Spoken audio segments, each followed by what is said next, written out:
What does it mean to leave a legacy? Well, by definition, the definition of legacy is, quote, the long-lasting impact of particular events, actions, etc. that took place in the past or of a person's life. At first, a legacy seems vague at face value, but it is important to understand there are so many different legacies that are left behind, with so many stories that are all sewn in to tell the story of said legacy, and there's no better expertise that has had so many different legacies left behind than in sports. With sports, there are so many different variables possible, there are infinite amounts of outcomes. And no sport is better at developing more legacies than auto racing, and no racing series has more notable legacies than NASCAR. Having a three-quarter century head start definitely helps with that. The young hot phenoms, the hated villains, constant choke artists, underdog feel-good stories, and grizzled veterans trying to taste their last bits of success. These legacies that are left behind are instrumental in developing the names that fans end up falling in love with and are attached to the sport that they are watching. But what if I told you that somehow, some way, there is one driver who has been able to experience all of those legacies combined into one storied career? Even today, this guy is still someone that you either absolutely love or you despise the hell out of this man as a race car driver. He's known across NASCAR by many different names: Shrub, Wild Thing, Candyman, but just one word is able to define this person's legacy. Rowdy Busch. Little bump and run here. They're going to drag race to the finish line. Yes! Kyle Busch in the 5. It's a drag race. They wreck behind him. Kyle Busch will win. Yes, sir. Checker. From 32nd, Kyle Busch wins Richmond. Kyle Busch gets it done at Charlotte. He has now won everywhere.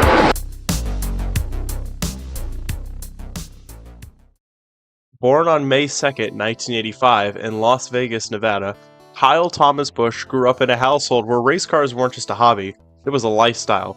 His father, Tom Busch, worked as a mechanic at a Ford dealership and spent weekends racing late models around the Las Vegas short track scene, winning multiple local championships. It also helped that Kyle had an older brother who also had a passion for racing, just like his father, but instead of a local hero, he went national. Kurt Busch is a first-time Winston Cup winner at Bristol. Hamlin sliding it sideways. Give it to Kurt Busch. Kurt Busch for Gene Haas and Tony Stewart wins the Daytona 500. It's not going to be enough. Kurt Busch is the 2004 NASCAR Nextel Cup Series champion. 34 wins, the 2017 Daytona 500 champion, a Cup Series champion, and a bona fide Hall of Famer. While not one of the all-time greats, Kurt Busch was no slouch behind the wheel. By the age of 6, Kyle was starting to get little brother syndrome. He had been seeing the success of his brother and even his dad as well, and with those two being some of his biggest inspirations, Kyle wanted to be just like them and go racing. Naturally, Tom was all for it, so for his birthday, he surprised Kyle with his own go-kart, driving around the cul-de-sac in his neighborhood. But at the time, he was so small he couldn't even reach the gas pedal yet, so his dad controlled the throttle while Kyle learned to steer. Even then, the talent was obvious. Man, you guys gotta know, I got this little brother, and he's probably gonna be better than I am. And soon enough, Kyle was eligible to start to go racing. Yeah, sort of. In order to run his first major race in Legends cars, he had to be at least 14 years old, but Kyle was only 13. So what did he do? He lied on his birth certificate that he was 14 years old. Honestly, this is just vintage Kyle Busch, doing anything he can to race, and this is just how it started. And somehow, it worked. In that race, he practiced and qualified third for the feature, and stayed on the lead lap with a mid-pack finish. Not bad, kid. But with a bit of experience and not forging his age anymore, Kyle exploded onto the scene. Between 1999 and 2001, he won more than 65 Legends car races and captured 2 track championships at the Las Vegas Bull Ring, the short track right next to his home track, the Las Vegas Motor Speedway. Then, in 2001, he moved up the ladder to late models and immediately won 10 races in a single season. It didn't take long for NASCAR teams to notice. Older brother Kurt knew that Kyle was talented, and by the time he was in his teens, he was racing in NASCAR with Roush Racing, and he made sure to let them know that his younger brother was something special. And with a phone call from Roush to his dad later, at just 16 years old, Kyle Busch made his NASCAR Craftsman Truck Series debut for Roush Racing in the number 99 Ford. At the time, this was absolutely alien to NASCAR. Even though 16 years old was the minimum to race in trucks, it was far from common, with many drivers not getting their shots until they were in their early 20s. But there was Kyle, racing along the veterans, barely being able to hold a driver's license. In his very first race at Indianapolis Raceway Park, he finished an impressive 9th place. And 1 week later at the Chicago Motor Speedway, he was capable of winning before running out of fuel with a handful of laps to go. And Kyle said himself he was just too young. He didn't know how to save fuel, so that's why he wasn't able to win. Save fuel? How do you save fuel? I don't know what the hell save fuel means. Again, I'm still 16. It's like my 4th truck race. But nonetheless, the young Busch was impressing everybody. He was proving that someday he could become a NASCAR superstar. But just as his career was taking off, it suddenly almost ended. Later that season, Busch was ruled ineligible to race at the Auto Club Speedway because he was under 18 years old. But hang on, that's not an issue. Remember, you have to be at least 16 to race in the Truck Series. However, the race weekend was sponsored by Marlboro, and the state of California did not allow athletes that were old enough to use their product race. But it doesn't end there. More than likely due to avoid future problems, this controversy was so significant that NASCAR introduced a minimum age requirement of 18 for its top national series beginning in 2002, being fittingly dubbed the Kyle Busch rule. And just like that, Kyle Busch, one of the brightest young prospects in all of auto racing, had been pushed out of NASCAR overnight.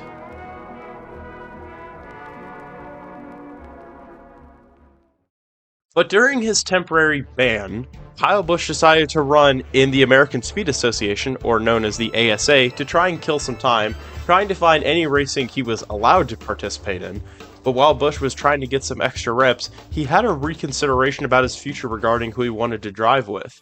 While Kyle was enjoying being in the Roush pipeline, he ultimately wanted to break out of his older brother's shadow, mainly because he wanted to create his own character, personality, and reputation besides being Kurt Busch's little bro. But mainly, it was due to Kurt beginning to make a name for himself, a reputation of becoming NASCAR's bad boy. Whoa, he hit him. Busch got under him and muscled Jimmy Spencer. You don't see that often.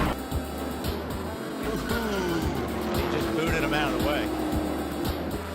We're here and it's a red car. Jimmy Spencer? Yeah.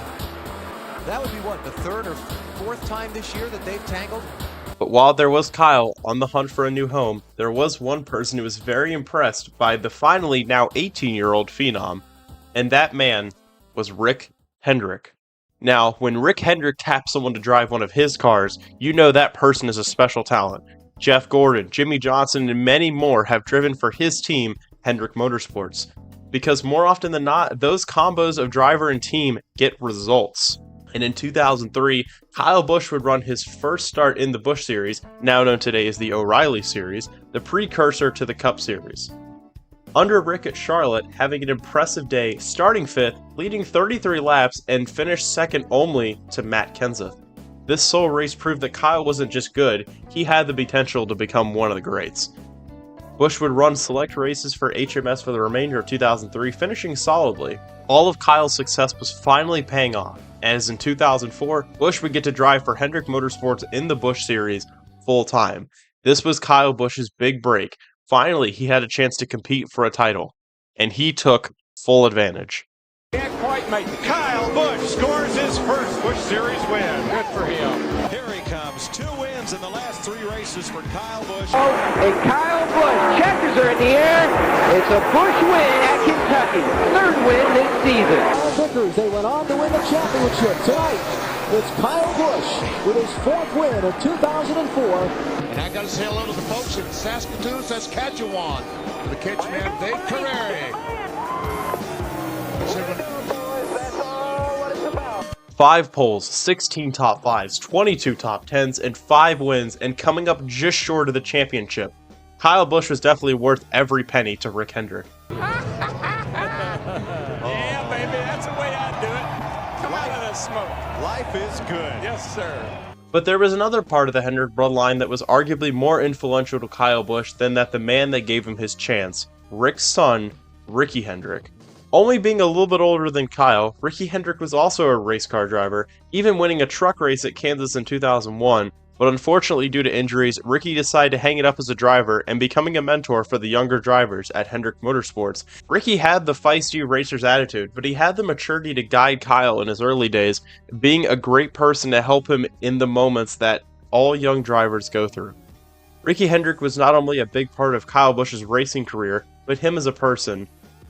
But unfortunately, tragedy struck. On Sunday, October 24th, 2004, an airplane owned by Hendrick Motorsports took off from North Carolina to Martinsville, Virginia. However, mid-flight, the FAA and Air Traffic Control lost contact with the plane and eventually found that the plane had crashed in the mountains of Stuart, Virginia. All 12 people on board were sadly killed.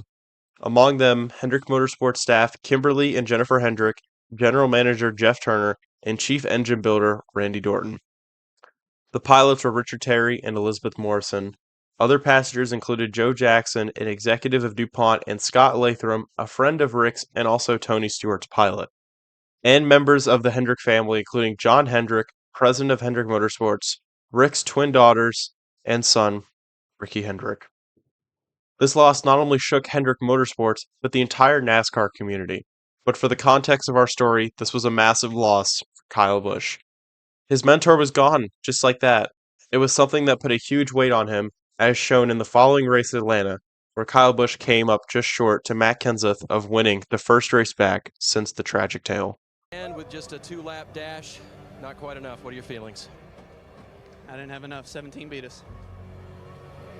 You could tell that winning this specific race meant that much to him, not only of having the entire weight of the most successful team on his shoulders, but to him personally as well. Because Ricky believed in Kyle Busch, and he knew that he was going to be one of the greats. And that is why, in 2005, Kyle Busch was tapped to run full-time in the number 5 for Hendrick Motorsports in the NASCAR Cup Series. Kyle's rookie season started with flashes of raw speed. Busch stunned the garage early by winning the pole for the Auto Club 500 at California Speedway, becoming the youngest pole winner in Cup Series history at the time.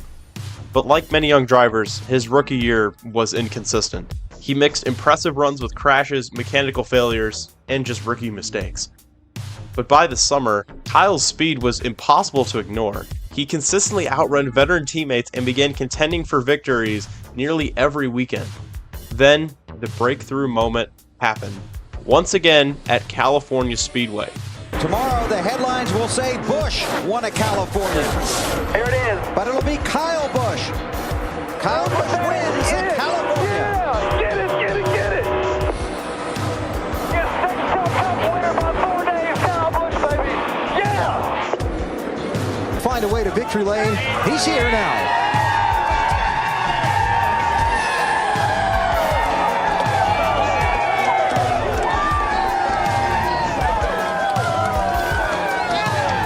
Busch would win the Sony HD 500, leading 95 laps and becoming the youngest winner in NASCAR Cup Series history at the time at 20 years and 4 months old. That victory instantly changed perceptions around him. Busch was no longer simply just Kurt Busch's younger brother or an over-aggressive rookie. He was officially a Cup Series winner. He had arrived. He backed it up later that season with another win at Phoenix Raceway, proving that the California victory was not a fluke. Young Kyle Busch brings it off a turn for his second win of the season. Kyle Busch wins at Phoenix. That's it, right there. Statistically, Busch's rookie season was extremely impressive despite the inconsistency, with 2 wins, 9 top 5s, 13 top 10s, a pole, 365 laps led, 20th in the final point standings, and being the 2005 Nextel Rookie of the Year. What made 2005 even more remarkable is that Busch was also competing across all 3 national NASCAR series. Alongside his Cup schedule, he also won races in the Busch Series and Craftsman Truck Series, which was commonly known as bushwhacking. The term came from when Cup drivers would drop down to the lower series and hog all the trophies for themselves, and the term was not named after Kyle. It comes from the title sponsor of the series below Cup, Busch Beer. But I wouldn't be surprised if anyone got it confused with Kyle, because across his entire NASCAR career, he scored an incredible 171 wins in both the O'Reilly and Truck Series, having 102 and 69 in wins in each series respectively. And if you look at the scoreboard, Kyle Busch sits atop both of them. In 2006, though, Kyle was no longer looking like just a promising rookie. He was now expected to become a weekly contender and a threat for the championship. Busch showed significantly more maturity in 06 while still maintaining the aggressive style that made him one of NASCAR's most polarizing young drivers. The season started strong, but Busch's best moment came in July at New Hampshire, where he dominated the race, leading 107 laps and winning his first race of the season. Coming off of 4. 11 is out of fuel. Denny Hamlin loses another spot. Kyle Busch wins at New Hampshire. And it was one of the first races where he looked completely in control from start to finish, something that would become like Kyle in the future. And unlike his roller coaster rookie year, Busch spent most of his 2006 season inside the top 10 in points, qualifying for the chase of the Nextel Cup for the first time in his career. That achievement was especially impressive considering he was only 21 years old, barely able to drink, competing against legends like Jimmy Johnson, Tony Stewart, and Jeff Gordon for titles. Statistically, Busch took a clear leap forward in 2006 with only one win, but finished 10th in points and had more top 5s, 10, top 10s, 18, and laps led across the board. But Kyle Busch in 2007 was the year he truly arrived as an elite race car driver. Still only 22 years old, Busch transformed from a talented but inconsistent young racer into a legitimate championship contender for Hendrick Motorsports. A lot of give and take there. He's going to little bump and run here. They're going to drag race to the finish line. Yes! Kyle Busch in the 5. I'll tell you, anybody else, Mr. Nice Guy was nice to you. He opened the season showing improved consistency and speed nearly everywhere.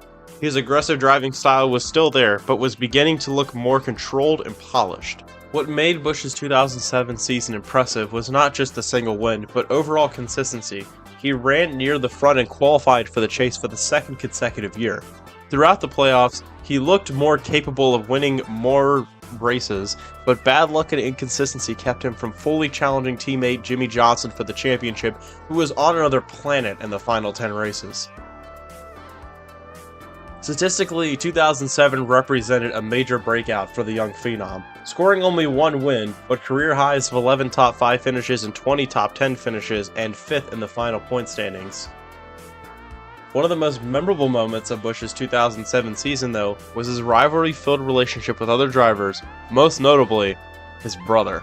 Here comes his brother Kyle to the inside. And almost wrecked him. I told you. There he goes. I told you. Oh my gosh. Checkers are wreckers. Just hate I got a wrecked race car, and so does he. You will talk to him. Yeah, I'm sure we'll talk to each other. It's just tough to have this scenario happen out on the track, but inevitably it was going to happen. So we'll see what he has to say about it, and we'll see what we can do to discuss it. But right now, I'm not eating any Kellogg's anytime soon. But despite all this success, Kyle Busch was left out of a job for 2008 going into the middle of the season.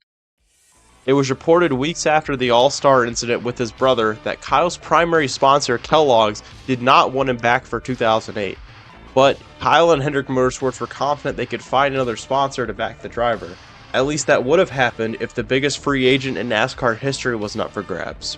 And JR Motorsports, we decided that it's time for us to move on and seek other opportunities to drive for a new team in 2008. Around this time, the highly publicized departure of Dale Earnhardt Jr. from his father's team, Dale Earnhardt Incorporated, was announced and was on the market. And for the sake of our story, guess where Redneck Jesus ends up? And so today, it is with great honor to introduce my new boss for 2008, Mr. Rick Hendrick. And just like that, due to corporate America and a glorified popularity contest, Kyle Busch had been effectively kicked out of the best team in NASCAR by arguably his biggest rival. Kyle Busch and Dale Jr. both thought that the other driver was too over-aggressive and each had massive egos. And there were two major catalysts that made this hatred brew in 2007. In the spring Texas race, both Kyle and Jr. wrecked out. While trying to fix the car to gather some extra points, Kyle claims he was told the car was not repairable and left the racetrack altogether. However, the 5 crew were able to get the car fixed, but were not informed of Kyle's departure. The Budweiser 8 team of Dale Jr. were in a similar spot, except the car was toast, and the driver was still at the racetrack. And with the Kellogg's machine searching for a driver to pilot the battered car, they turned to an unlikely source. Here's one for the, you won't believe this. The 5 car is back on track. after being involved in that crash. The driver is Dale Earnhardt Jr. That's interesting. Then incident number 2 takes us to the Kansas Speedway. Entering this race, Kyle Busch sits 5th in the chase points with a real shot at a championship. On the other hand, Dale Jr. missed the chase that year and he was on a major winless drought. Both of their races were going fine until about the 1/3 mark, where trouble strikes. Oh, looks like Junior really got into the back of him hard. You know, this is the difference between this car and the car tomorrow. The car tomorrow, the bumpers lined up perfect, and it looks like Junior just gave him just a little tap coming down the straightaway to kind of help pick his speed up, and it lifted the back of his car up, and he just flat lost control of it. Both drivers had different perspectives on the accident. Dale Jr. apologized and thought it was just one of those racing deals, but on the other side, Kyle was frustrated. I don't know. You'd have to ask him. I just gave him a lane to try to let him go on the outside because I knew he was going to have a run off the corner, and I got run in the back of and spun out down the back straightaway for absolutely no reason, and it was, you know, a pretty stupid move on his part. And obviously, I'm sure these guys that he's going to be working with next year don't really appreciate this because they've got a championship they can win this year, and he doesn't. So, you know, I don't know what what he was thinking really or what the problem was, but. Circling back to Kyle finding a ride, not many sponsors or top teams wanted to work with him, because just like his older brother, he had become the little shit of the NASCAR Cup Series. This year's a big fucking embarrassment. God damn it, can we get our shit together? Stop flipping me off and just fucking drive your shit, you little bitch. Got a wrecked bucket of fuck. Somebody better keep me away from any anyone after this fucking race. I swear to God, I'm gonna kill that fucker. All his fucking fault. I had this race won. It was won. However, there would be one team and one sponsor that wanted Kyle Busch more than anything. Joe Gibbs and Mars Incorporated, better known as M&M's. Now going into 2008, Kyle was able to worry about just being himself out there on the track, and it immediately showed, dominating the Daytona 500 but coming up short. But his real breakthrough moment of the year came at Atlanta, where he would win his first race with JGR and the first win for Toyota in NASCAR's top division. First time in Sprint Cup racing since 1954. Come on, folks, give my hand. Foreign nameplates going to victory lane. Wild Thing wins. Yes, Kyle Busch wins the Cobalt Tools 500. Good job, boy. However, though, the most important moment of the season happened at Richmond. Kyle, most of the night, was running up towards the front, but Denny Hamlin dominated the race until late when he lost the lead and blew a tire. This caused a late race restart between Kyle and our old friend Dale Earnhardt Jr. These two would battle side by side until we reached the backstretch with 3 laps to go. Going into turn 3, Kyle Busch is probably thinking of a lot of things at this moment as a race car driver, but especially the most, he is thinking about Dale Jr. and how he took so much away from him. He takes all of the attention, races him hard, and he even stole his job from him. So going into turn 3, Kyle Busch makes a move that alters his entire career and turns the wheel just ever so slightly to the right. He's got him. I believe he's got him this time. Oh, he turned him. No! Oh, he turned him. No! No! Now here comes Clint Boyer to take the yellow flag. Oh, no! And Wild Thing, Kyle Busch, makes contact with Dale Earnhardt Jr. And it looks like the drought will continue. Boys, I'll just tell you something. That ain't going to go over too good right there. No, it's not. Dale Jr., was that a fair racing move, or does Kyle Busch need some extra security leaving Richmond tonight? Whether it's fair or not, he's going to need some security from all of us. But And at the helm of one corner, Kyle Busch was now more than just hated. He had become not only the public enemy #1 in NASCAR, but across the United States. Everyone now knows Kyle Busch is the guy who drives over his head and wrecked the most popular guy in NASCAR. But Kyle Busch did not care at all. Rowdy Busch wins at Talladega. Kyle Busch wins the Dodge Challenger 500. Kyle Busch and Joe Gibbs Racing tame the Monster Mile. Checkered flag in the air for Kyle Busch. He wins at Sonoma. Off of turn 4, Kyle Busch sweeps at Chicagoland, his 7th win of the season. Kyle Busch will come down out of turn 11 and take the checkered flag. For much of the regular season, Busch was the championship favorite. He led the standings for 17 weeks and often appeared to have the fastest car in the garage, riffing off an incredible 8 wins. And he wasn't done making enemies either, including a fierce battle with Carl Edwards at Bristol. However, the season unraveled once the chase for the Sprint Cup began. Busch struggled with inconsistency during the chase, suffering multiple poor finishes and failing to win a race during the championship stretch. See the back end of the 18 kick out. Okay, he got into him, moved him out of the way. He's got the lead. Here comes Kyle back at him again. He's going to get to him. Yeah, gave him a little shove. Ah, the bump and run, the Bristol move. Here comes Denny Hamlin right there too. Denny Hamlin said, my turn to play. I got a bumper too.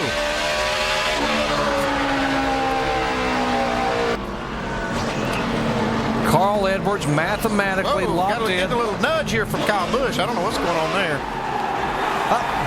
They're pushing and shoving a little bit over there. I don't know what that was all about. While Jimmie Johnson captured his 3rd consecutive championship, Busch fell from a title favorite to a disappointing 10th in the final standings. On that car. They got together. And Kyle Busch goes around. Didn't wait 185 laps, Dave. I guess I was wrong about that. Kyle entered 2009 as one of the favorites once again to win the Sprint Cup Championship, trying to shake off the monkey off his back known as 08. Instead, the season became one of the most frustrating years of his career. Busch and his Toyota started the season off with race-winning speed, after a crash that left him 41st in Daytona 500. Those cars are cars that had made green flag stops prior to that caution. Boy, Brian Vickers, Dale Earnhardt Jr., that ain't going to work, boys. Vickers hard. Here we Kyle go. Busch, the dominant car of the day, in the wall. That was wrong. And 10 cars sliding, slamming into the infield. Jimmie Johnson, totally uncalled for. Totally. I don't care who you are. He quickly rebounded by winning at his hometown track, the Las Vegas Motor Speedway, and then dominated at Bristol Motor Speedway, leading 378 laps on his way to a victory. Despite the wins, inconsistency was still a recurring issue. Busch frequently alternated between race-winning performances and poor finishes. But the biggest disappointment of his season came at the regular season finale. 1 year after collapsing from title favorite to 10th in the standings, to somehow, despite winning 3 races, Kyle Busch missed the chase, just barely being edged out. By season's end, Busch finished 13th in the final standings, a major step backwards from the promise he had shown in 2008. Ironically, while his Cup season was disappointing, 2009 was still a big year for Kyle. He won the NASCAR Nationwide Series Championship, his first title in any of NASCAR's national series, proving that his talent remained unquestioned even as his Cup team searched for answers. The contrast between his dominant nationwide campaign and his frustrating Cup season made 2009 one of the strangest years of his entire career. 2010 was a significant rebound from the disappointment of 2009. The season started slowly, but Busch found his stride in the spring and summer months, riffing off victories at Richmond, Bristol, and Dover. Unlike the previous 2 seasons, he was more consistent throughout the year. He qualified for the playoffs and remained within striking distance of the championship battle for much of it. However, he lacked the week-to-week speed of teammate Denny Hamlin and defending champion Jimmie Johnson. A series of mediocre finishes during the chase prevented him from mounting a serious title challenge. But by far the most memorable moment of Busch's season came at the Texas Motor Speedway, where Kyle Busch had a little incident with the NASCAR officials. Looks like Kyle might get back out. He might stay on the lead lap here. He's out in front of the pace car, so it looks like Kyle will stay on the lead lap. I think they want us to give him a lap back, Dave. I said, boys, they're going to hold you 1 lap. They said we sped to keep from going a lap down. Bullshit! I went to my max of my lights on the exit. And okay, speed, maybe it was a mile an hour over, but it wasn't like it was 15 miles an hour over, like it was fucking obvious. They always get the last word, bud. We'll just give them their lap. We'll get the lucky dog. Fuck you guys. Oh, well, I guess that's a little hand signal given the NASCAR official. Yeah, we will apologize for Kyle. You'll remember the little gesture that we had to apologize for? It's going to cost him 2 more laps. NASCAR is going to pull him in. Said unsportsmanlike conduct. That's freedom of speech. They're going against the constitutional rights of everybody. Kyle, stop, please! And we all work too hard for this. You're costing us. Bring it to Bill Road. Park it for 2 laps. So a bad break turned into a bad situation, and it's gone to worse. They always get the last word. While Busch did not contend for the championship deep into the season, 2010 was still an important step forward after back-to-back chase collapses in 2008 and 2009. But 2011 would be one of the wildest seasons Kyle Busch would ever face. While this would be another run-of-the-mill season at face value, winning 4 races and crumbling in the chase, finishing dead last out of the 12 contenders. However, this would be remembered for one of the most infamous rivalries in NASCAR history.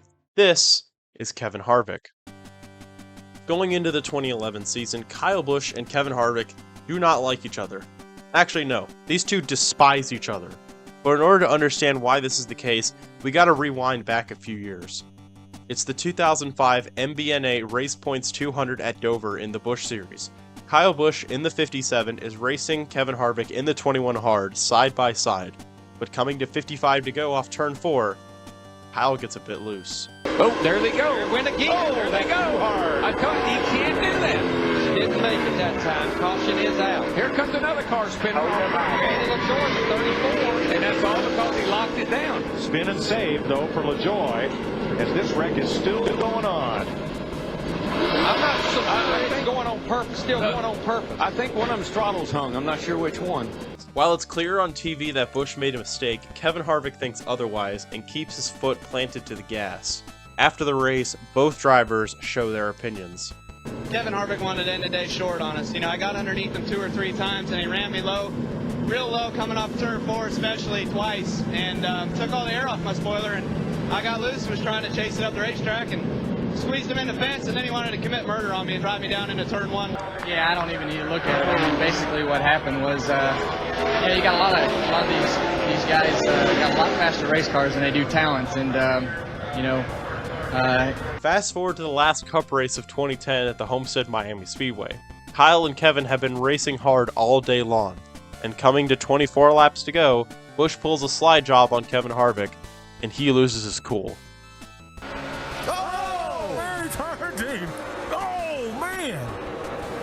Then we get to 2011, where we jump to Mother's Day weekend for the Showtime Southern 500 at Darlington.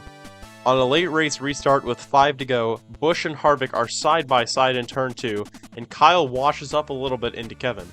Harvick retaliates by door slamming Busch all the way below the apron, and Kyle naturally does the same back. Kevin then retaliates by bumping the 18 up the track in turn 3, and seems to be coming back for more in turn 4. However, Happy Harvick fails to see his teammate on the inside, Clint Bowyer. So we are now going 3 wide on a track that can barely accommodate 2. Naturally, chaos ensues. Oh, that's time. 4 to go and 3 Oh, wide. it's Bowyer in the wall. Hard wreck. He stays out. More wrecks down here, turn 4. Big wreck. Harvick in trouble. After the race is completed, one of the most interesting post-race feuds in NASCAR history takes place. This is I'm going back here, and we're going to have a little talk. And there goes his car. That car just took off. Following this, Kyle gives his take on the incident, but Kevin talks smack for weeks on end.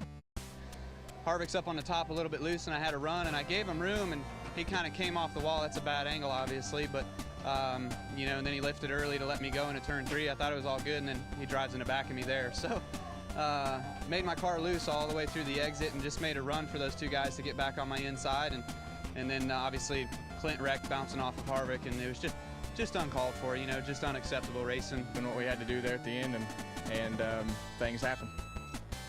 Things happen, that's it? That's it. What do you do? Good racing, I guess. What you guys talk about? What got discussed in the truck? Not much. Things happen. Things happen. You know, I just wish I could have punched him in the nose instead of the helmet. Harv! Settle down, son. Settle down. I know it got ugly last week, but it got really ugly today in the media center. You guys were not holding back. You were going after each other, everything but punches. Well, he's not going to get in a punching contest because he's scared of that. So This was again followed up by another incident at Pocono where Kevin Harvick ran Kyle all the way down to the apron and almost crashing him. Jumped to late in the summer in the O'Reilly Auto Parts 200 at Bristol in the Truck Series. Kyle's having a solid day until he gets turned by Elliott Sadler, who an aggressive restart. He had. Oh! Kyle Busch into the wall hard. Elliott Sadler and Kyle Busch make contact. just so happens to be driving for Kevin Harvick Incorporated, owned by the same guy who's been roughing up Kyle for all these years. At this point, Kyle hits a mental breaking point. Anyone and anything related to Kevin Harvick is terrorizing him on the racetrack. And so begins Operation Destroy Anything Kevin Harvick. Elliott ran up and sort of hit Kyle in the back to let him know he didn't like what he saw. And there Kyle goes for retaliation. Hits the 24 of Elliott Sadler. Sadler goes around. This time the caution comes out. Holy cow. Kyle is now on a full-blown rampage. Anything related to Kevin Harvick must be burnt to the ground. He takes it easy for a little while, until we get to November, where we travel to the Lone Star State at the Texas Motor Speedway for the WinStar World Casino 350K in the Truck Series. In the early laps of the race, we have a three-way battle for the lead. James Buescher, Kyle Busch, and Ron Hornaday. Kyle Busch does not like Ron Hornaday. Not only is the veteran a driver for Kevin Harvick Incorporated, but Kyle Busch has some more personal beef with the driver of the 33. Definitely in the throttle there, but you know, this group of Team Marines, they Marine mentality, they'll keep digging, and they hate all the Marines doing a heck of a job out there, and we pray for your safety. And for all the families who lost loved ones, we're with you. Ron Hornaday, I mean, that's it in a nutshell. I mean, that's why he doesn't going to race for Richard Childress anymore, and the guy's got zero talent, zero ability. And this result would cost Kyle Busch a championship back in 2004, and Kyle still hasn't forgotten about it. I think it's also important to mention that both Buescher and Hornaday are in a title fight for the Truck Series title. However, once the trio began navigating through lapped trucks, Buescher is able to pull away, but Hornaday and Busch stay together battling for silver. However, trying to get around said lap traffic, trouble strikes. Ooh, close. Wide into turn 4. That moves Kyle Busch all the way up the racetrack. He has to catch it before he gets in the wall. And Hornaday catches the wall. Caution's out, caution's out. And with that, Kyle is pissed. Not only has Busch been taken out of contention for the win, but he has once again been taken out by one of Kevin Harvick's minions. He also knows that Ron is in a close fight for the championship. This man is tired of being pushed around, so for once, he takes it into his own hands. Come out. Both drivers trying to get by. Look like the 17 of Timothy Peters. They slid up the racetrack, and now Kyle Busch not happy at all. It's all good, dude. And Kyle Busch is going to turn the 33 to the wall. Our championship contender Hornaday in the wall. Well, Kyle Busch should be parked for this race and maybe the rest of the season for that. And with that bold move, Kyle Busch's future is now in jeopardy. He has been parked for the remainder of the Texas weekend, not being allowed to participate in the Nationwide or Cup race. In addition, in an ironic twist of fate, his sponsor, M&M's, threatens to leave Joe Gibbs Racing if Kyle isn't fired, as they have already dropped their final two races of 2011 as the primary sponsor. Fortunately for our story, they decide to stay on for 2012 onwards. And going into 2012, the season would start out with a bang. Kyle Busch would win the Budweiser shootout in the most Kyle Busch way possible. There goes Kyle Busch in the 18. Oh, and he almost saved it, and he did. Jeff's going to move him up out of the groove and get by him. Whoa, Busch is around. Can he save it this time? Oh, there you go. He does. He saves it.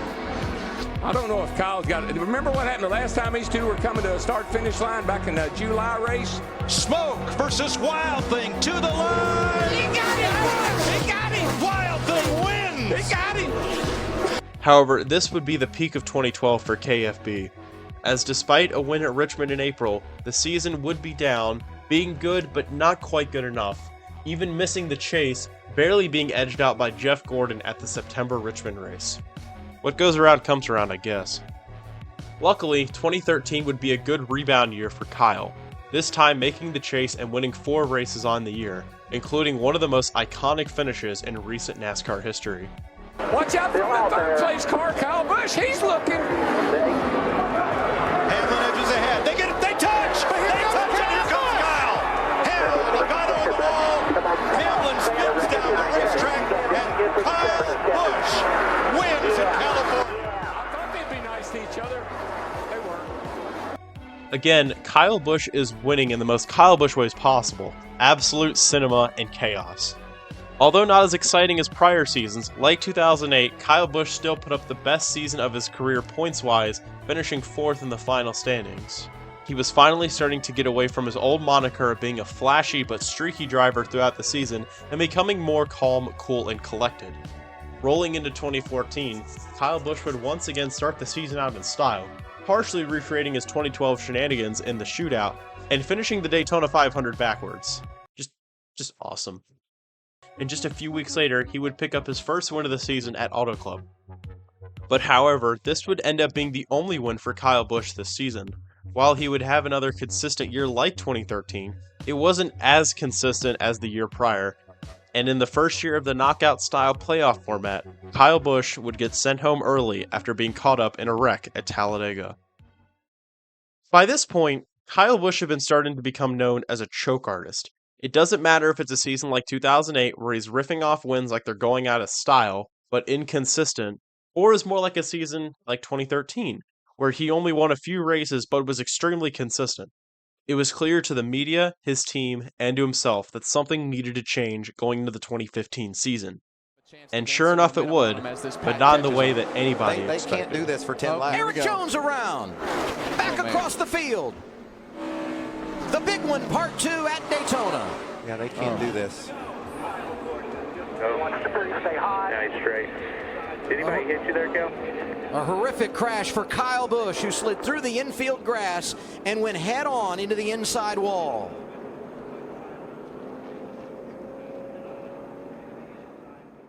On February 21st, 2015, Kyle Busch entered the then-named NASCAR Xfinity Series season opener at Daytona the day before the Daytona 500. Unfortunately, late in the race, he crashed out, and it was a hard one. In this wreck, he would hit a concrete wall at about 80 miles an hour and would suffer a compound fracture in his right leg and a fracture in his left foot. Naturally, this would put the rest of his 2015 season in jeopardy before it even started. Due to this, he had to miss the first 11 races of the season, which was a minor miracle in and of itself, being able to come back so fast.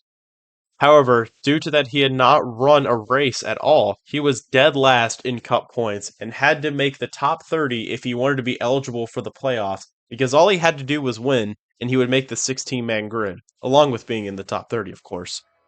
Everyone was just hoping Kyle could be consistent enough to make the top 30, and hopefully he could riff off a win at some point.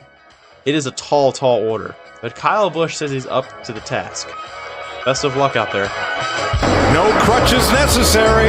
Kyle Busch wins at Sonoma. Kyle Busch is going to win at Kentucky. Kyle Busch has won. Kyle Busch is going to add his name to the illustrious list of Brickyard 400 winners. In what could only be described as the greatest comeback from injury in NASCAR history, Kyle Busch would rip off 4 wins across 5 races in the middle of the summer after only a few races coming back. He was easily able to make the top 30 in points and would make the chase, something that seemed unfathomable after his injury was realized. Well, now the easy part of the season was over, because now it's time to start the gauntlet known as the NASCAR playoffs. For the round of 16, Kyle started off mid by finishing mid-pack at Chicagoland, but then disaster nearly struck early in New Hampshire, where he cut a tire in turns 3 and 4 and slammed the outside wall, ending his day finishing 37th, putting him below the cut line already. Fortunately, going into the cutoff race at Dover, Kyle was able to put up a second place finish, easily being able to make the round of 12 on points. Once again, Busch had a shaky round for the round of 12. It would start off poorly at Charlotte, where Kyle Busch was having a fine day until the caution came out, and while trying to pit, he had contact with the other Kyle Larson, and this put the 18 team behind the 8 ball for the remainder of the day.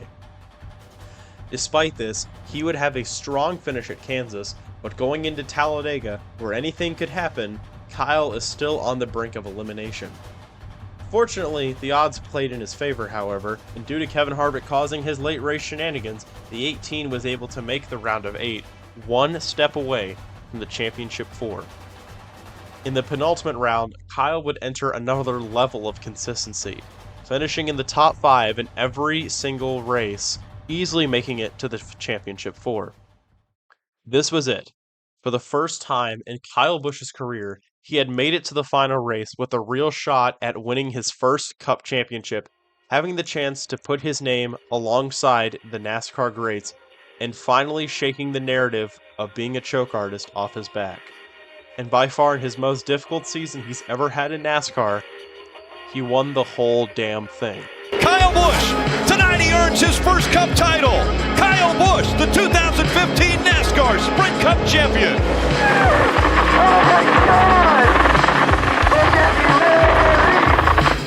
At long last, Kyle Busch was a Cup Series champion. And with the monkey finally off his back, this would awaken a new Kyle Busch, a driver that would end up becoming almost unhuman. Ladies and gentlemen, over the next few years, you will witness the peak of Kyle Busch.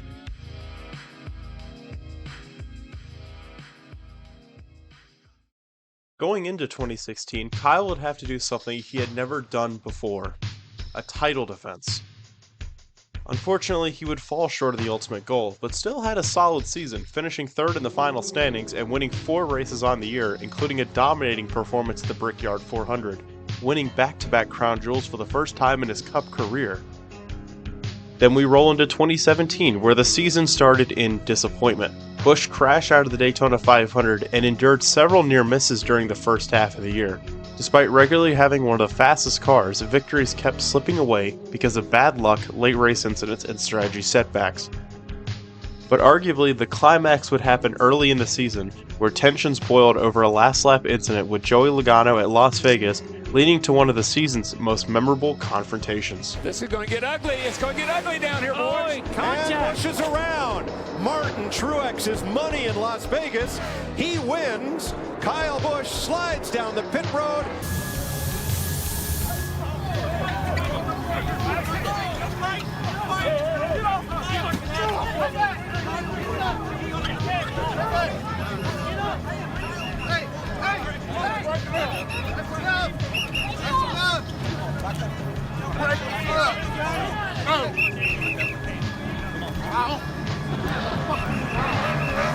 This incident would end up bringing something out of Kyle we hadn't seen from Rowdy in a few years, one where he would vent his emotions out to the entire NASCAR world, and we will see this for many, many, many years to come. Everything's great. Looking forward to a fantastic weekend here in Phoenix. Back to the racetrack. What did Logano do wrong, and will you race him any differently going forward? Everything's great. Looking forward to getting back to the racetrack and getting into my race car. Are you okay with Joey moving forward? Everything's great.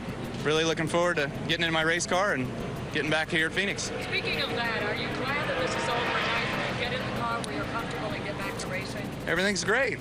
Really looking forward to getting back into my car and being here in Phoenix. Fortunately though, with Busch's gained wisdom and experience, this wouldn't cause a meltdown mid-season and hurt his performance, and he wasn't called a crybaby like he had in the past by fans, because now he could back up his shenanigans with wins and championships. This would be shown off at the Coca-Cola 600 weekend at Charlotte, where Kyle went off. Pure talent. That's about it. Damn it! You guys deserve better. Do you think for Austin to get his first win? I'm not surprised about anything. Congratulations. However, the rest of the 2017 season would be great, winning 5 races on the season, but finished second in the championship only to Martin Truex Jr., who was in another galaxy that year. 2018, though, would be the peak of Kyle Busch. Kyle Busch, Kyle Busch, Kyle Busch, Kyle Busch, Kyle Busch, Kyle Busch, Kyle Busch, Kyle Busch is going to win in the desert.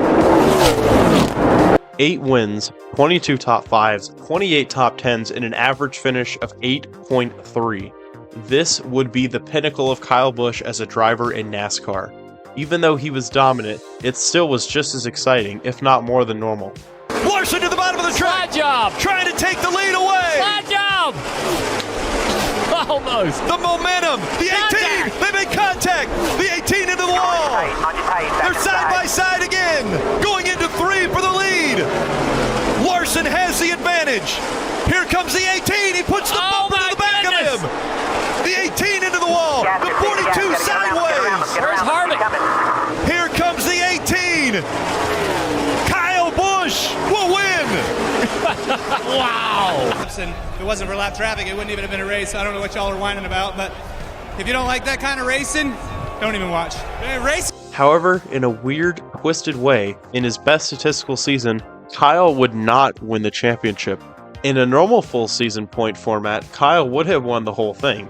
However, we live in a reality with the NASCAR playoffs, and he would finish 4th out of Championship 4 drivers, meaning a 4th place finish in points. You didn't get the bulk. You didn't get the big prize today, but how will you remember the bulk of the season? A big one for the 18 team. Lots of wins. Forget about it now. Move on. This would mean, going into 2019, it was about revenge.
is going to win his 2nd Monster Energy NASCAR Cup Series championship. Awesome year. Thank you, boys.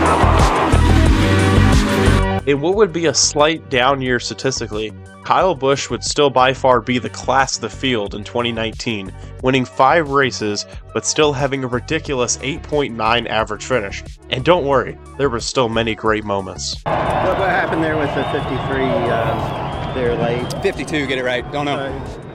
How did that impact your car? Killed it. What did you think? Were you happy that you were able to come back after the early damage Nope. to your car? What happened there at the beginning of the race? I'm just here so I don't get fined. Sure. How about the heat? What effect did the heat have on you? No fine out there the whole time? Any thoughts that you're going to a place where you won last year, Richmond? Nope, can't pass there. You feel okay about your chances overall? Don't care. Does it help any at all that you have the bonus points coming in here, coming out of this race? Just here so I don't get fined. Do you feel like if you had been able to get the top 10, I'm answering the dumbest questions over and over again. Am I good? We're waiting for NBC. We've got NBC coming for you. Yep. At this point, it seemed like nothing in the world could stop Kyle Busch, and his reign of terror would keep going for the next decade. Because at this point, Kyle was only 34 years old. This was the prime of his career, with still many good years left in the tank. Well, 2020 happened, and Kyle Busch took a nosedive.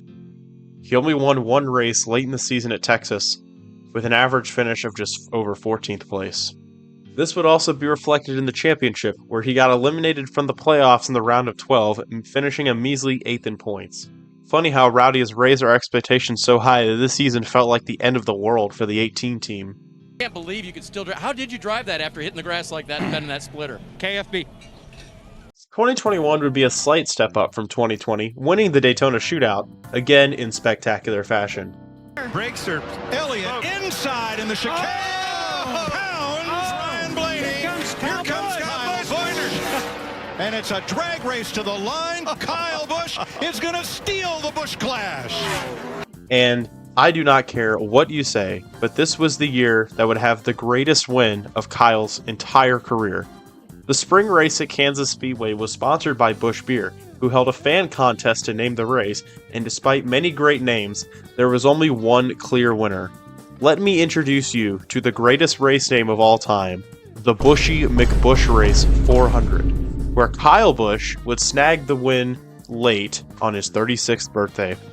Absolute cinema. He would pick up another win at Pocono, but that was it for the season. Another down year for KFB, finishing 9th in the final standings, but 2022 would end up being the end of an era. It was announced in the offseason that M&M's, Kyle Busch's longtime sponsor, would be leaving NASCAR and the Joe Gibbs 18 car without a sponsor. This would create the consequence of putting Kyle's future in jeopardy if he could not find a sponsor for 2023 and not having a ride at Joe Gibbs Racing. However, they have plenty of time to find another one. I'm sure this won't be a recurring issue. As we got going into the season though, Busch's biggest moment of the year came at the Bristol Dirt Race in April. Running near the leaders on the final lap, he capitalized when Chase Briscoe and Tyler Reddick went for a spin while battling for the win. But while Busch remained competitive on track, much of the season's attention centered on his future. In the summer months, Joe Gibbs had still not found a sponsorship for 2023, with allegedly a deal falling through to be sponsored by Oracle for the next year. And as negotiations dragged on, speculation about his future dominated the headlines throughout the summer months.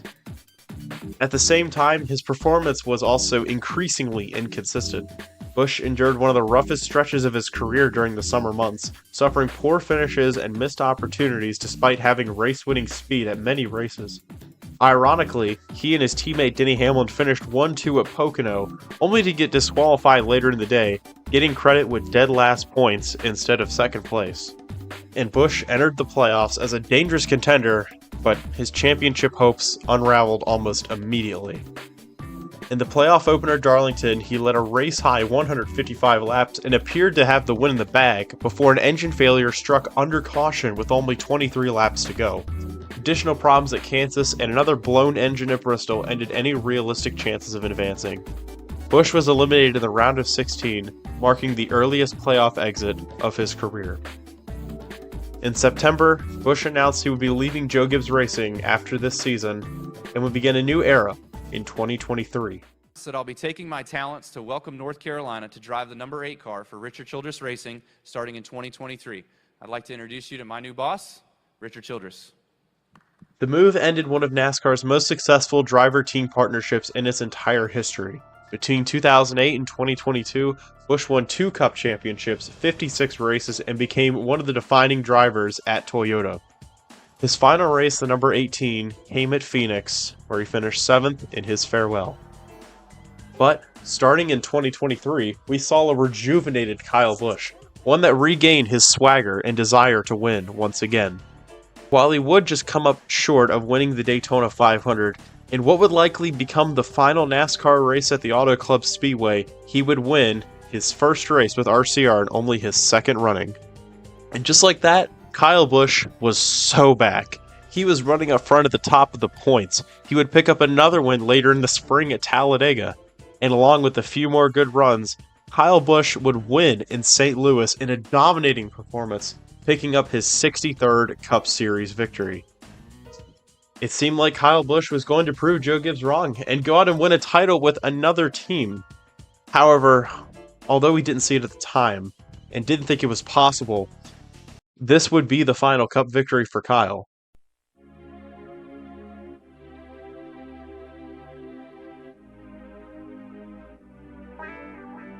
Unfortunately for Rowdy Nation, the 8 team would have a slow but steady decline throughout the remainder of the year. Come playoff time, Busch would make it through the round of 16, but would falter in the round of 12, wrecking at Texas, finishing mid at Talladega. But a good finish at the Charlotte Roval wasn't able to save his season, and was eliminated from a championship in his best year since 2019. But we roll into 2024, which had promising origins, finishing well at Daytona and being a part of the Cars 1 reenactment that took place at Atlanta. And as a result, Kyle Busch would actually become the points leader after the first few races of the year. it seemed like the 8 team was going to be able to take what they learned from 2023 and make a real championship fight. Unfortunately, this would not be the case. From race 3 at Las Vegas to race 23 at Richmond, Kyle Busch would have the worst statistical stretch of his entire Cup career. Across this, he only recorded 1 top 5 finish at Dover and only 5 top 10 finishes, with an average finish of 21st and 6 finishes of 27th or worse. At this point, he was 18th in points, well off the cut line for the playoffs. However, the season wasn't over yet. All Kyle needed was 1 win, and his season would change.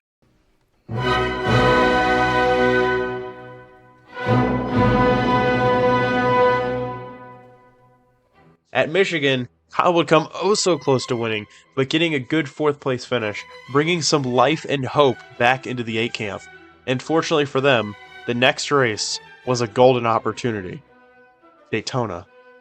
Going into Daytona, if Kyle Busch could put himself in the right place at the right time and avoid the chaos, he has the chance to come home a winner.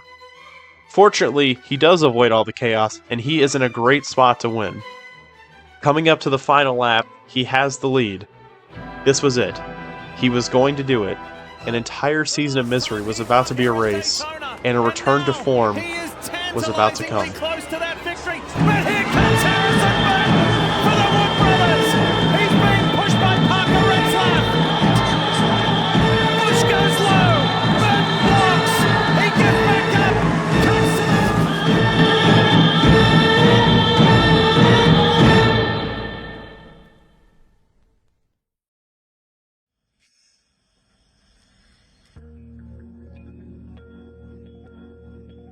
This clip, watching it then and now, it still hurts. Although this was still a great moment for NASCAR, Harrison Burton picking up his first win, with his father Jeff Burton calling him to victory, it was still supposed to be a great moment for Kyle, and it was snatched from us. It was just an empty feeling, and even with 1 race left in the regular season at Darlington, despite bringing what seemed to be a rocket ship, everyone knew deep down it was over. For the first time since 2012, Kyle Busch would miss the postseason. But this time, he was way off. He hadn't even won a race, and unfortunately, the negative momentum would continue. For the first time in his 19-year-long career, Kyle would not win a Cup race in a season with a 20th place points finish to boot. Hopefully though, going into the 2025 season, things would get better and recover from this nightmare of a season. 2025 was worse. Despite having a slightly better average finish, when Kyle was off, he was way off. Finishing 21st in points this time, having the worst statistical year in Cup. At this point, something that seemed inconceivable just a few years ago was starting to become real. Rumors of Kyle retiring from at least the Cup Series were starting to swirl around the garage. I mean, after all, his son, Brexton Busch, was now 11 years old, and he seemed to care more about his son's career than his. Hell, he rolled out a full plan for him and his son once he was eligible to race in NASCAR. But for right now, Busch's Cup future was secured, as he would sign a 1-year deal extension with RCR to race once again in Cup for 2026. Despite the crappy season, to round out the year, crew chief Randall Burnett was fired from atop the 8 pit box and was replaced by interim crew chief Andy Street. And it was a good choice, seeming to build some momentum going into the 2026 season, with a finish no worse than 19th in the final few races. However though, Street would not be the crew chief going forward, as Jiv Pullman would be commanding the 8 crew going into the Big 2-6. And then we enter the 2026 Cup Series season. It seemed like the positive momentum from 25 was carrying over, qualifying on pole for the Daytona 500. However though, despite having his best shot at winning in years, he would have a measly 15th. And for a little bit, this was Kyle's best finish all year. It seemed like things somehow had gotten even worse. The rumors of moving on or retirement grew even louder than last year. Fortunately though, going into Texas, Richard Childress actually decided to put Andy Street back atop the 8 team's pit box, and almost instantly, it seemed like a flip had switched on the team. The team had had a great race at Texas until he committed vehicular manslaughter to John Hunter Nemechek, but he still finished okay in 20th. But out of the blue, they would bring a front-running car to Watkins Glen, a road course no less, finishing in 10th place, his first top 10 of 2026. And although it didn't count for points, he had another top 10 run in the Dover All-Star race. For the first time since 2023, it seemed like Kyle was back, and he was going to tear up Kump once again. Hell, I mean, he was even beating everyone up in the lower series again, winning earlier the year in Atlanta, and winning the day prior in Dover to pick up his 69th Truck Series victory. Tim Moore Motorsports Today. Kyle, obviously I know you're limited in terms of the amount of starts you can make in the Truck Series, but I am wondering, by the time you get to the end of your career, is there maybe a set win total that you're looking to accomplish now that you've hit your 69th year tonight? 6'9". My wife's in California. Kyle Busch, your 69th victory in this series, your 5th right here. Why do these moments never get old, Kyle? Because you never know when the last one is. Breaking news that has come into us in quite literally the last 2 minutes now. NASCAR now sharing that legend Kyle Busch has died. And just a couple minutes ago, we told you that he was going to miss this upcoming race because he was in the hospital. We are now hearing from NASCAR that his death, which was announced by the family, by NASCAR as well, that he apparently had been hospitalized with a severe illness. They're calling this a sudden, staggering blow to the motorsports community. Kyle Busch was just 41 years old. On May 21st, 2026, it was reported that Kyle Busch would be missing the Coca-Cola 600 due to being hospitalized with severe illness. Later that afternoon, he was tragically pronounced dead at the age of 41. It was reported he had been battling pneumonia for the past few weeks, before eventually leading to a sudden onset of sepsis. To say that this tragedy was a tremendous loss would be the understatement of the century. This is a person that not only meant everything to NASCAR, but the world. So many people knew who Kyle Busch was, how talented he was, and how many people he positively impacted. Because not only he was a great race car driver, he was just a really good dude. He gave his time back to the community, helping out everyone he could, not for attention, but just because he cared about the world he lived in. This is why even if people hated his antics on track, they could still appreciate what he's done behind the wheel, because he only did these things because he cared so much about winning, not in a cocky and brash way, but just because he loved racing so much, and it meant that much more to him.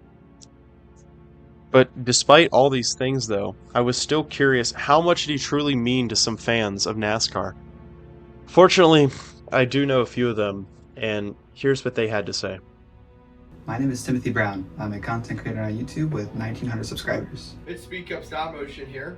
Hello everybody, my name's Kobe. My name is Blake Garcia. I run the YouTube channel MMCS. I used to do NASCAR stop motions regularly, and my series was actually called the M&M Cup series. You know, my connection with Kyle was on a very slippery slope for the longest time. When I became a fan, I really liked him, especially as a 6-year-old, because of his paint scheme as M&M's car. That he was really, really cool when I started watching in 2014. But then in 2015, I started to kind of decline from it because of how much he was winning. And as a 7-year-old who was a big fan of Jimmy Johnson, and still is to this day, the time when Jimmy wasn't winning, Kyle kept winning and winning and winning. You know, as a 7-year-old brain, I kind of got sick of it, even though that sounds stupid to say. And then, kind of like how people hated him in early 2010s and late 2000s for the dirty stuff he did every now and then on the track. He would have a couple of those moments during this period of the mid to late 2010s, and as a kid at the time, I hated him for it. I appreciate Kyle for who he was, because he truly was one of a kind. He was our modern day Dale Earnhardt if, you know, Dale Earnhardt was a little bit more angry towards the media kind of thing. So, you know, I would not want to race Kyle Busch. Kyle Busch was just one of a kind of a driver. If he saw you back in the day and you frustrated him, he's going to move you out of the way. For me, Kyle was more than a competitor on the track. As a Logano fan growing up most of my life, I wasn't big of a fan of him. You know, Logano and him had a couple of run-ins throughout the late 2010s, so that really is what had me put my point of view on him. And obviously, he also won a lot throughout. I didn't start watching NASCAR until about 2016, 2017. And from then to about 2016 and 2019 was probably Kyle's best years. And seeing him win a lot as a driver who I didn't like, that just made me like him even worse. And he drives a Toyota. And we all know Toyotas, they're cheating Toyotas. Kyle Busch was definitely a driver that I had a big connection to. The shirt right behind me is one of the last shirts I ever got at a racetrack, being able to cheer for Kyle Busch. My grandma is a die-hard Kyle Busch fan. So growing up, if I wanted to be given candy, I had to be a Kyle Busch fan. And as a Dale Jr. fan, that was difficult at times. You know, I see Kyle in the hospital with illness on Twitter, and I didn't think much of it because, you know, personally, I get sick a lot, and when I do, it's pretty bad, and I go to the hospital, and, you know, they didn't disclose what it was, so I didn't think much of it until I'm on the sim, I park it off the track, I look at my Discord on my other monitor, and I see Bob's tweet that Kyle died. And instantly went into panic mode. Michael was in the call with me. It was me and Michael in the call together while this happened. And, you know, I was shocked. I was shocked just like everyone else was. It was like complete pure shock. I didn't really know how to feel in that moment. And almost broke down crying right there and then. I teared up a little bit. But I was freaking out. I didn't know what to think. I was driving home from Walmart. I was getting my cats some food, and I got a ping, ironically, in the NASCAR Community Cup Series server says "Rip Kyle Busch." So I was like, "Oh no," because I knew he was hospitalized, but I didn't know. You know, I didn't know what to think, so I had to pull off the road. I joined voice chat with Timothy Brown and Michael. They don't know that they've already known. They don't know what to say, and I honestly don't know. I called my father after that. I talked to him for a bit because me and him watched all the races growing up, and of course we saw Kyle Busch, and my dad was just shocked. Honestly, he didn't know what happened, and I was like, yeah, he's passed. So it was truly rough. I was up at the ice rink skating with a couple of my friends. Just, you know, one of the guys I was with was graduating in a couple days, so just one more good memory with him. Then after that, we went to go get dinner together, and one of my friends texted me, one of my best friends from my old town, he texted me, he's like, "Oh my God, Kyle Busch." And, you know, I knew earlier that morning, I found out that he did end up going to the hospital for something, but I didn't know at the time that he had passed away. And I'm like, yeah, I know he went to the hospital, hopefully he's okay. That's what I responded to my friend with. He informs me that he just texted me, "Kyle died." And I'm like, what? That can't be true. So obviously I go and check the NASCAR app, and the first thing I see is that photo of Kyle Busch, and it's 1980 something to 2026. I was just straight up shocked. I couldn't believe it. And I was with, at the time, a bunch of guys who are a couple of guys that are my best friends now. And obviously, they don't really watch NASCAR. I've tried to get them to watch it. They don't. And I tell them, like, "Oh my God, a current driver just died." And they're like, "What?" And they just reacted to it. I was sitting downstairs, putting custom diecast cars together that I sell on eBay. And I happened to be holding a Kyle Busch 711 2025 car that he ran at Texas Motor Speedway when I was gluing it together. And I got a text from a cousin who I rarely talk to. And I was kind of putting pieces together. She texted me and said, "Is this real?" But I didn't click on it. Didn't really know at all what she was talking about, but I knew she was a Kyle Busch fan. It didn't really strike me as anything super serious or anything because I didn't even look at the message to see what the screenshot was about.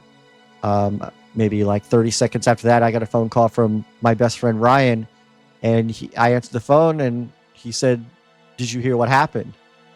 And I was like, "Yeah, he's in the hospital." And he said, "No." And when he said no, I immediately realized what had happened. And it was a really surreal moment because I've been a Kyle Busch fan for over 15 years. He was my current favorite driver in the Cup Series after my other drivers of Dale Jr. and Martin Truex retired. And ironically, I was putting together a Kyle Busch diecast when I heard the news. I was holding the 7-Eleven race car. My birthday is 7-Eleven. I don't know. It was just a very odd feeling. 5 words to describe Kyle Busch. First off, we're going to go with funny. What an absolute character this guy was. I mean, some of the funniest interviews you'll ever listen to. Just what a funny guy. What a character. 2, very smart. Some of the stuff he's done, he's shown how smart that guy could be out on the racetrack. What an awesome guy. What a very intelligent person he was. Actually, I'll describe that. For how much his character was, or how his character as a NASCAR driver was, how his personality as a NASCAR driver was. You know, people might say he wasn't the nicest person, but off the track, I think this was one of the nicest people you could have ever met. I think Kyle was one of the most kind people you could have met, so funny and kind would be my 2 for now. 3, very outgoing, in the sense of his character. I mean, guy just didn't give a shit, didn't go out of his way, like just very outgoing in the sense of like he would just do anything. He just didn't care what would happen. I mean, no matter what point of his career, I mean, when he was the bad guy, I mean, he'd just go out of his way. You'll fucking wreck your shit even if it wasn't your fault. I mean, so Kyle was very outgoing and both good and bad, depending on what point of his career you're thinking about. And 4, fearless. This dude, I mean, just completely, and you have to be fearless to be a NASCAR driver or any race car driver. But this guy he had balls of steel, for sure. And 5, as a wise man once said, Kyle Busch is a badass, for sure. And if I could describe Kyle Busch in 5 words, this is the final question. I would say he's amazing. If I can have this, one of a kind, probably. It's not more than 5 words, but you know what I'm saying. Unique, I should say that. Unique, aggressive,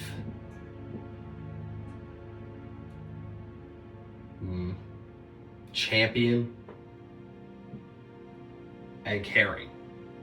Fierce, fearless, loving, determined, and rowdy. Fierce, fearless, loving, determined, and rowdy. There you go. I want to remember Kyle Busch as one of the greatest NASCAR drivers of all time. Not because of his stats, not because of his wins or top 5s or championships. It was because of things he could do behind the race car. The 2011 Budweiser shootout, he passed the entire field. Nobody has ever done that on a restart. 2012, he saved the race car like 3 times, was sparking down the backstretch, and won the race by inches. That is the Kyle Busch that I will remember forever. Despite the grieving heading into the next weekend at Charlotte, all of NASCAR still had to keep moving because, as corny as it sounds, this is what Kyle would want to see. And despite the gloomy conditions, there would still be a great amount of healing for the sport.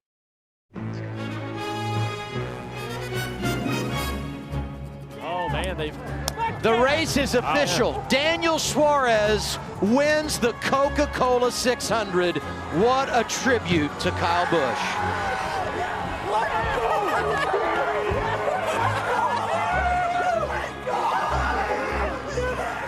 Daniel Suarez, a driver that was highly touted by Kyle Busch, would outsmart everyone and beat the rain to take an emotional victory.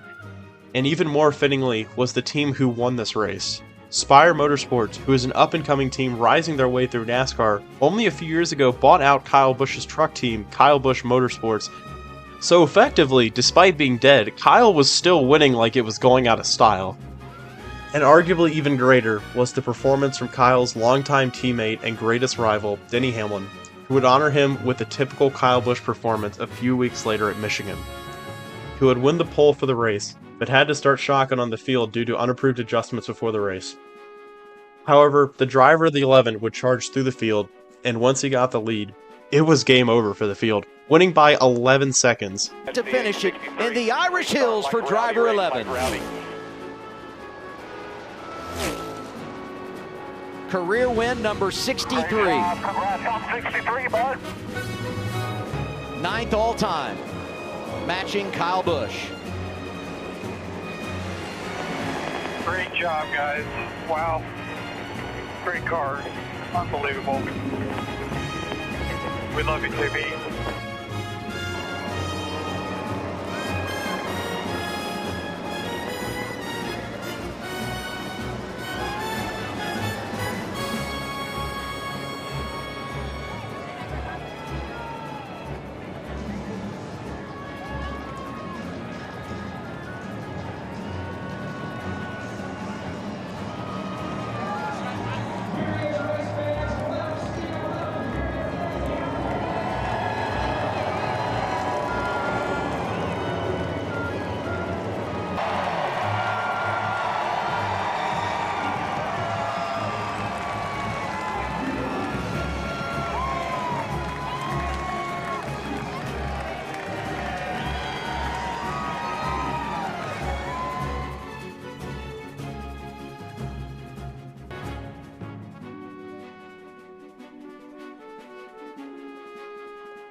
Austin Hill gets it done in dramatic fashion.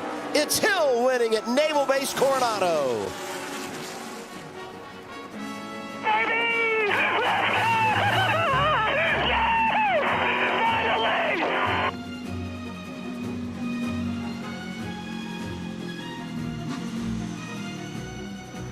Wait, do it, boys. Chad Haney manages the afternoon for this race team, puts him in position. By the way, Carson Quapple ends up fourth. And now the celebration around number 8 that's painted on the track.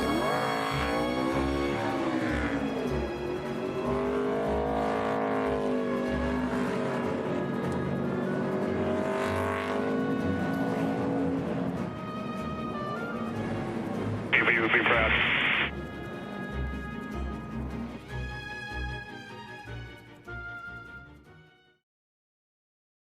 At the start of this video, I asked a question about legacies. So that begs the question, what is Kyle Busch's legacy? While earlier I stated that he experienced multiple different legacies in one career, and while I do think that still holds true, it does not fully represent Kyle Busch's entire legacy. Kyle Busch was a driver that never gave up. Not when rising his way through the ranks, not through any rivalries, not when he struggled in his final seasons at Hendrick and Gibbs, and especially not when he was put through the ringer at RCR. Even if he didn't show it, deep down, Kyle Busch had a passion inside of him to win, no matter what. This is the legacy of Kyle Busch.